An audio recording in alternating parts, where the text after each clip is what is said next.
Welcome back, Troglodytes, to your daily dose of guitar information, the Trogly's Guitar Show. Hey, I got nice carpet in here instead of those carpet tiles. Let's unbox some stuff today. So, this actually is part of my forwarding service, which might come in handy to know about if you live outside of the USA and you happen to run into a seller that doesn't want to ship to you. Basically, it kind of falls under the new Guitar Day program rules, except for you're just paying me a small forwarding fee in order to get it, because otherwise you wouldn't be able to.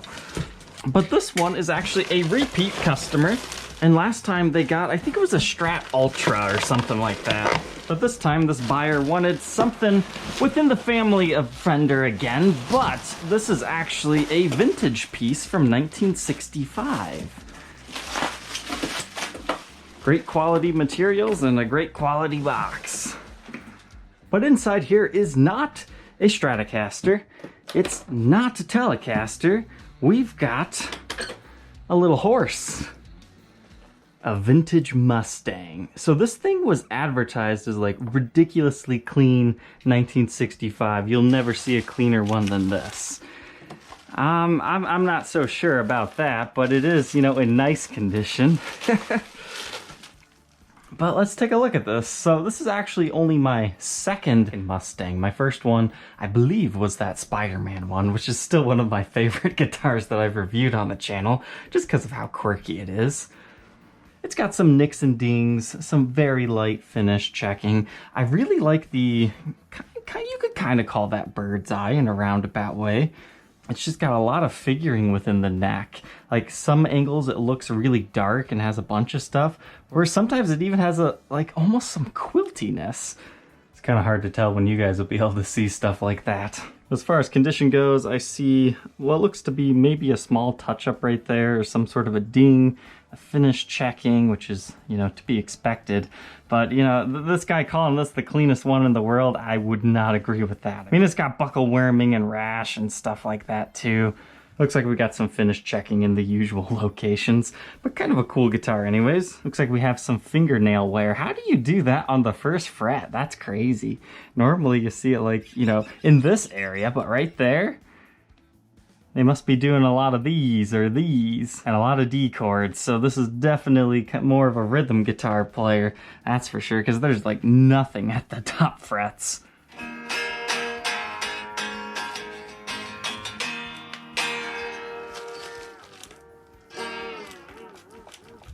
That's pretty cool. I think what I like the most so far, besides the neck, is the little dot inlays they have on the side. But our next ones, instead of being shipped off internationally, they came internationally. So all three of these are very closely related, so I'll unbox them all at the same time. But my buddy in Japan helped me get these. So I've kind of been getting these things in and out of stock, but I always wanted a complete set together. So I finally just happened to find these as they were listed in Japan, because everywhere else they've been sold out. And they've become ridiculously expensive to get on the used market. They're still worth it because they're kind of quirky. It's something that Fender really hasn't done before.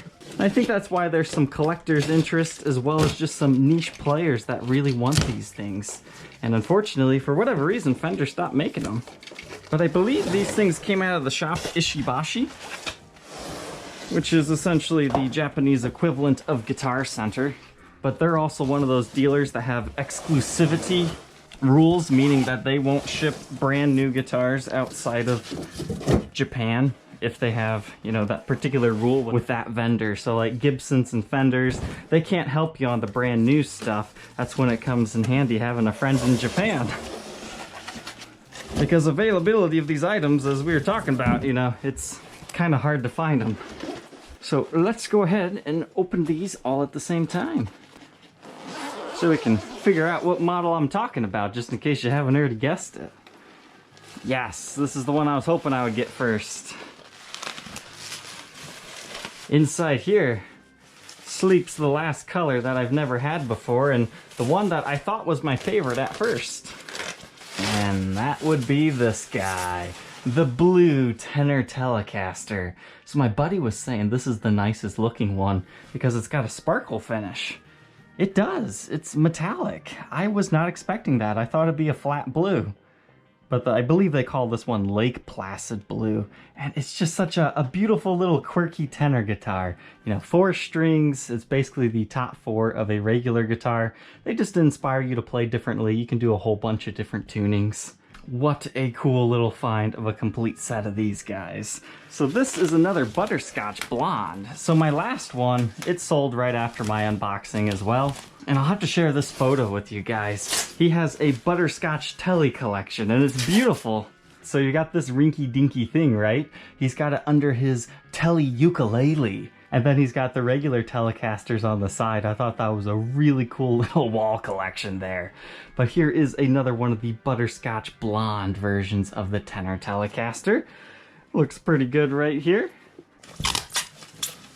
So take a look at this. This one gets a black pickguard. That makes it different.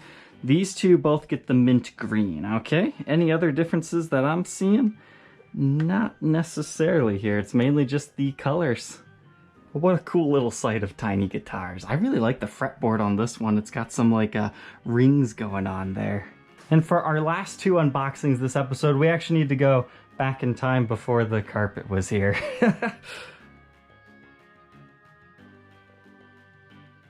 Now here's where things kind of get interesting. The next 2 unboxings, they kind of go together. So this first one, it's not going to be anything too crazy. We've seen it before on the channel. But what was kind of concerning about this package is it arrived to my doorstep like this. So the bottom broke out on it, or somebody opened it because it was just the tab that came out. But inside here sleeps a Gibson Les Paul. Definitely got a Costa Rican case today. That's very heavy. Well, let's see what it is.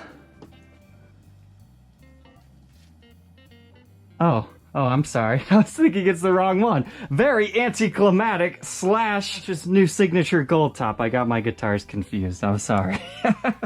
So I picked this thing up, you know, just as a quick little review and demo here, because if you remember correctly, I actually found one of like the prototype / Victoria models before this was even an official thing. I mean, you can check out that video right there, but I wanted to pick this up to see if there were any differences between that prototype and what eventually came out. Now this appears to be like a really dark gold finish. And of course we get the black back here. We get a little bit of dust on the back. That's not a blemish or anything. Ooh, the back even has some nice figuring. You guys see that? It's kind of hard to tell. It's a dark finish. But this was a new model that Gibson just released for the 2021 lineup. I think they actually released it at the very end of 2020. But I was curious, how does it actually compare to like a 50 standard Goldtop? Because these things are $3,000. These guys, they're $2,500. So we got kind of a multi-layered comparison going on here. I don't have that other / Goldtop. That thing sold fast. And honestly, I probably should have held on to it a little bit longer until I knew like the full story and like that's confirmed not supposed to have left the factory. It looks like this time we got some staples in the top so it doesn't come undone. Interesting. Do you guys see what Gibson's using here? I wonder if it's just the repair and restoration department that gets these. I mean, this is a brand new guitar, but it looks like they're using the StewMac shipping system. And that would explain why we've been seeing it with other guitars. Yeah, that's exactly what that is. I think it's what, Eris or somebody that makes that. So I don't think they're actually buying it from StewMac. They probably just went direct. But that's kind of interesting to see. First thing I'm noticing, the cases are very slightly different. Like this is a warmer hue of brown. It's got like a carve to it. Whereas this, it looks flatter. I'll have to see where both of these things were made. But inside this case is a regular 50s Goldtop. Oh wow. I think we are gonna see some distinct differences here. First off, we better check this thing out and make sure it's okay. I'm noticing the fretboard is really nice and dark on this one. And that's stock, you know, out of the factory. Doesn't even need conditioned yet. Looking pretty nice. Very chunky guitar. Light back going on with a little bit of figuring. Everything's looking okay on this guy. They're even doing a little foam block at the bottom there. So here we go, big reveal, both of them at the same time. The slash Goldtop looks just a hair darker than the regular one, and that's not just the lighting. So take a look at this guy. And now take a look at this guy. Doesn't that seem to just have a little bit of an extra gold hue to it, like slightly darker? I mean, even in the same light, it's a very minute difference, but this one definitely appears to be just a touch lighter. I would say I actually prefer the Slash Goldtop in that aspect. I mean, even if you don't like the whole uncovered pickup thing, you could easily put whatever pickups in here that you like. Another thing you'll notice is, hey, we don't have a pick guard on this one, so if that's your deal, you would like that. And of course, you get the dark back versus the light back. You get the Slash decal on the back. You don't get that on this one. But as far as, you know, like construction-wise, yeah, they're the same. Maple top, mahogany back, mahogany neck, rosewood fretboard. Ah, is that what they've done? So you guys see this headstock? How that Gibson logo is just very slightly tinted? If you look at the binding, it almost looks like they've got just some lightly aged lacquer over top. And that would definitely explain the difference between this one looking so bright and that one just a hair darker. Because if you look at this binding, it's not completely white, but it's a little bit more creamy looking as compared to that one over there. So besides just the Slash phenomenon, it seems that there is a little bit of a difference here. So if you're trying to decide between the two of these, if you want to save $500 and whatnot, maybe go to a store and check them out side by side. In my opinion, there's enough different about this that it might be worth justifying the extra cost if you like Slash or you like that darker finish. And the pickups are different themselves too, so if you don't like those pickups, you could probably take those off and sell them for a good amount on eBay or Reverb, I would guess, because they don't sell these things separately. So that's just some food for thought here. I thought it'd be fun to unbox these together and do a quick little rundown. Oh, we forgot to check the cases. So this one has to be Costa Rican made. Yep, Costa Rica. Whereas this one, it doesn't feel like the China one. Is this the Canadian? Yeah, wow, Canadian. Did they go back to Canada?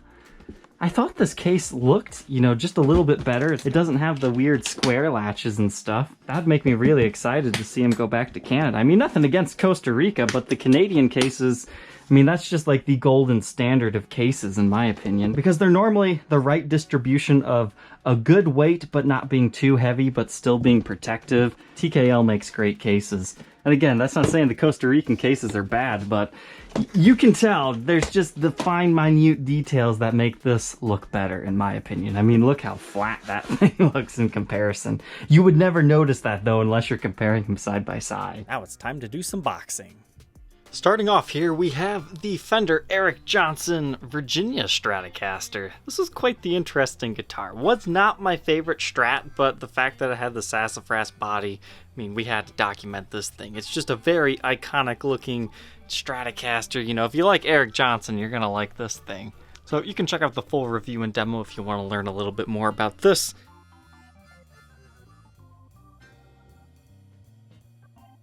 Our next one is that beautiful Epiphone prototype that we unboxed an episode or two ago. I wanted to keep this guitar so badly. It never really even crossed my mind that this thing is more expensive than the Taylor that I have that I consider my own personal guitar. This is just that good. It's my first like jumbo-bodied Gibson. I think this is truly where it's at. Acoustic guitars anyways, because I mean I like the Doves, I like the Hummingbirds and everything, but I think the J200s are where it's at. So I'm interested in checking out the high-end J200 signature guitars this year, even if acoustic guitars don't necessarily do that well on my channel. And the rest of the story here is it's actually going to become a 17-year-old's birthday present very soon. So I thought that was really nice of his father to buy this for him and just, you know, give him a special present, because this is something that'll go up in value over time, even though normally speaking, Epiphones aren't collectibles unless they're the pre-Gibson vintage ones. But I think this one, with the whole headstock design and the fact that it just happens to sound good and has, you know, a Gibson hardshell case signed by Cesar, I think it's good enough of an investment, as well as just, you know, an investment in, you know, kind of a cool guitar to play. Let's pack it up. This is one I kind of regret not having time for, because I have not really even done a Gibson Firebird on the channel, like, ever. I mean, outside of, like, the carpet demos. This was the 50th anniversary golden Firebird. It was in pretty good shape, but there was a ding on the backside of the headstock. Unfortunately, I need to clean out, you know, some of the used inventory that's just been sitting and waiting for a review, because I just can't get to them as fast as I used to. So I would hate to hold on to it for years and years. And now that I've kind of switched over to a unbox review and demo style, since I've already unboxed it in another episode, it's just not as fun to pretend that I haven't seen it for the first time. I like capturing those first impressions on my channel. That's pretty much what I'm about at this point in time. So let's go ahead and pack this beautiful golden bird up. Thank you, troglodytes, for tuning into this boxing unboxing episode. Don't forget to like, comment, and subscribe, and we will see you tomorrow on the next episode. Take care.